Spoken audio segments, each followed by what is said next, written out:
చూస్తోంది వాళ్ళకు ఒక క్లారిటీ కావాల్సింది దేశవ్యాప్తంగా ఎన్ని సీట్లు తెచ్చుకుంటాం అనేటువంటి 350 వస్తున్నాయి అనుకున్నారు అనుకోండి ఆంధ్ర విషయంలో లైట్ తీసుకుంటారు.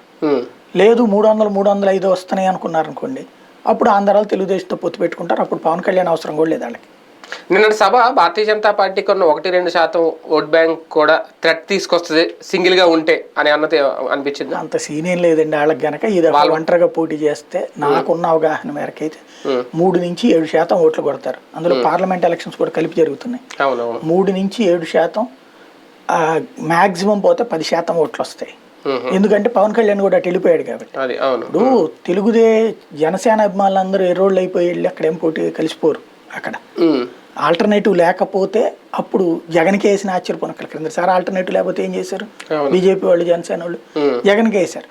నిజంగా అయితే గనక జగన్ ని దెబ్బ కొట్టాలనుకుంటే బీజేపీతో కలవకూడదు వీళ్ళు. మనం చేయగలిగింది కదా క్రిందసారి మన తెలంగాణలో ఏం చేసింది ఇండివిజువల్ గా చేయడం వల్ల ఎంత ఉపయోగపడింది. అది అధికారంలో ఉన్న బీఆర్ఎస్ ఓడిపోయింది. ఇక్కడ కూడా బీజేపీ కనుక తెలుగుదేశంతో కలిసిపోయినప్పుడు ఈ ప్రత్యర్థి ఓట్ బ్యాంక్ అంటే యాంటీ బాబుతో ఉండి తెలుగుదేశం నచ్చ